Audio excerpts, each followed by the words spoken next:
All right. Thursday afternoon, 4:15 my time. I just wanted to welcome everybody to the last live of April. I can't believe it's already end of April, and I've been through 4 weeks of my Overwhelm series. Today, I like to grace you guys with one of my awesome drawings. I'm going to go into the fourth of the topics. Again, if you guys haven't seen the other videos, I started week one with kind of a general overview of Overwhelm, how we get into it, what are the key factors um, that get us there. The other thing, just wanted to, make sure everyone's coming on as everything's working properly. Um, let's see. Am I popping up? Yeah, there we go. So it's all good. All right. So all good. Things are working. Yep, you can hear me? Perfect. So, week one was kind of general overview. Week two, I dove into a topic about priorities and how priorities and making priorities and keeping priorities really helps keep us balanced and prevents us from getting into that overwhelmed state. The third week, I really dove into the power of no, and how constraint is your best friend when you feel that life is taking over and you've got just too much on your plate. Okay. The third one I'm really going to dive into is kind of a third fourth is procrastination and perfection. I know in week one I talked about perfection, but as I was diving into these and started fleshing it out, I really thought procrastination and perfection kind of are handcuffed together. And this one is really what's hurting, is the pain point for most of you. And I can do that because these are my lives and I can change whatever I want, whenever I want. So, um, this is a visual here of a procrastinator. Let me know down in the comments if this resonates with you. What's your procrastination of choice? That's my question of the week. What do you like to do? If you're watching this live, please comment live below. Comment, drop a like, drop a heart. If you're watching this on the replay, I still want to know, what's your procrastination of choice? This one's mine. This is me. You know, my to-do list is in the back. I'm sitting there with my bowl of Trader Joe's popcorn puffs, and I'm watching crappy TV. And it's usually not good TV. It's usually like History Channel's Vikings with Ragnar Lothbrok, or I'll pop on an old Avengers movie that I've seen 1,000 times. Just anything to avoid this and to avoid the feeling of overwhelm that I'm experiencing, right? And I know that we all get there. We all start to feel that way, right? And again, overwhelm doesn't happen overnight. It happens over time, and it happens little by little, and it piles up and it piles up and it piles up. And I'll use an analogy, and I know my wife won't like this, but it's like her laundry. One day it's one basket, the next day it's another basket, and then it just keeps piling on, and the baskets start to take over. Hey, Brian, nice to see you here. Glad you could join us today. Comment below. Question of the day is, what's your favorite procrastination thing to do? So comment below. I'd love to hear that. But it's just like anything else. When we allow little things to pile up, they don't go away. They just start to backfill. And if you remember in week number 2, when I talked about priorities, this is where you can sort through that. You take the time to actually sort through this pile of to-do, what's important, what's not, and you can sort them out. Garbage goes over here, things I have to do go over here. But then what happens when the pile gets larger of the things that you have to do, right? Well, that was what brought in week number 3, which was constraint and the power of no. What are things that you can say no to? What are things that you can delegate out to somebody else, right? That handles that component. But now we're in the last piece. The last piece is, what are you going to do with this list that's just gotten bigger and bigger and bigger, and now you're feeling completely overwhelmed. You just want to say F it. Sit down on the comfy couch with your bowl of Cheetos or corn puffs or whatever it is, bowl of ice cream. I saw one of my friends, Chris, today say bowl of ice cream, or tin of ice cream, and watch TV, right? And this is the biggest problem. It's that shift from feeling overwhelmed, useless email.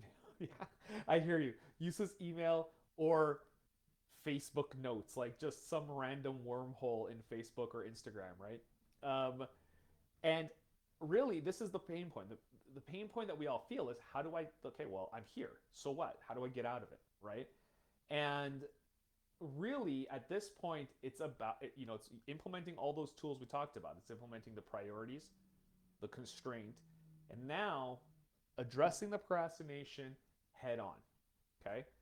So what do we do when we procrastinate? And I think we all, when we think about it, take the time to think, what we're trying to do is make ourselves feel better now, right? That's all we're doing. We're delaying the inevitable, right? We're making us feel better now. And the reason, and I broke this up into two kind of, lessons, tips. One is how do we overcome that inertia, right? Being a nerd engineer like I am, I love the idea of overcoming inertia. Right now, we're in a state where we'd rather do this. But in order to overcome our overwhelm, we need to overcome our inertia and tackle this. But then our brain comes up and throws up all of the obstacles. Well, look at how much is there. It's too much. I can't handle it all. Pick and choose your excuse, right? We all have them. But this is the technique I use to overcome that first part, right? So what do? You start small. It's that old adage, how do you eat an elephant? One bite at a time, right? So one bite at a time means take a look at what's around you. And now that you've done the priorities, you've delegated things out, and you're looking at that list that's important to you, what can you do right now that's a small win? Small wins are huge. It's huge for our mental well-being. We release endorphins. We release, the feel-good hormones when we get little wins. And you want to start small when you've got this huge to-do list. So let's say it's a room that's blown up. It's out of control. Well, you don't have to clean up the whole room. You can constrain and pick a corner. And then from the corner, see how you feel. Maybe you're starting to feel good, right? Maybe the next thing you want to do is, go to the next part of the corner. Maybe it's a drawer. I have a coach who helps people clean out their closets. And the first thing they do is start with your underwear drawer, right? Go organize that. If you're at your desk right now, this is something I probably have to do. I look around and you see papers that have stacked up. You see junk mail that's stacked up, old notes, folders, all these things. They start to weigh on your brain and create that mental clutter that makes you feel out of control. And what's overwhelm, if not, at the very basis, feeling out of control? So, in order to get back some measure of control, start with the small things that you can handle. Okay? And then it's like building a tower, one brick at a time, right? You do one thing, overcome that inertia, then step to number 2. And this is what leads to the second part, which I call the perfection curse. Those of us who have always identified as perfectionists sometimes like to use this against ourselves. So we'll stick on one task and make sure it's perfect. We'll go through to the very, very end, get every corner, fold every edge. Everything has to be perfect. And what that does is it saps your energy and saps your time. Time is finite, right? Your energy is finite, and your list is something that you want to accomplish. So my offering to you is, actually, I got a funny joke that Chris Rock told in one of his specials, and he's like, what does GED stand for? And it was good enough diploma, right? It's good enough. You didn't have to go through 3 years of high school. Just go write the test and get your good enough diploma, right? It counts the same. And I think we have to kind of keep that in the back of our heads whenever we're diving into something, and we're going to try to make it perfect, right? I have friends whose cars have to be meticulously clean, meticulously kept in order. And I just keep thinking to myself, I wonder how much stress that causes them, right? I'm to blame. I have my knives. My knives, which anyone who knows me knows, don't touch my knives. Don't put them in the dishwasher. Don't use them. Wash them by hand. Um, and yeah, I'm a little obsessive about it, and I know that, and I can manage it, and I can say, you know what, there's a time and a place for my obsession on knives. But if you're trying to do that in all of these different aspects of your life, you're going to get stuck. It's like running in mud. You're always trying to do everything and do everything perfectly. So, how do we overcome getting off the couch? We'll start with one little corner, start with one little thing, and do it 80% of the way. Use the Pareto's rule of 80-20, right? I love Pareto's rule. That has been like one of my favorite, ways of living my life. 80-20, right? You don't have to go all the way for these tasks that don't need 100% completion. Just get it done, get the win, and move on. Okay? So, really, that's where I'm going to go with this week. And it's kind of to recap, short, it's sweet. What the biggest part of what's causing your overwhelm is this procrastination piece on top of not setting your priorities, not saying no, and not getting shit done, right? You knock those three pieces off, then you can take a breath and move to the next phase, which is creating something, creating a goal, and executing on it. So, where does that leave us, right? If you are currently feeling overwhelmed, right, the best thing you can do for yourself is set a priority, say no to a bunch of things that you just don't want to do anymore, and overcome your procrastination. Start small, build some wins, get this going. 80-20, you don't have to be perfect, okay? No one's grading you, doesn't matter, right? And if it isn't good enough, well, guess what? It's going to come back anyway, right?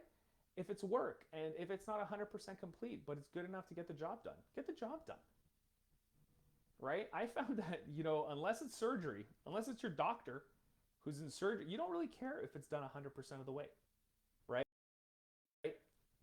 It's considered crazy to expect that 100% perfection because we're not 100% perfect as human beings. So I don't want to ramble on because I feel like I kind of am at the end here, but challenge this week is really to go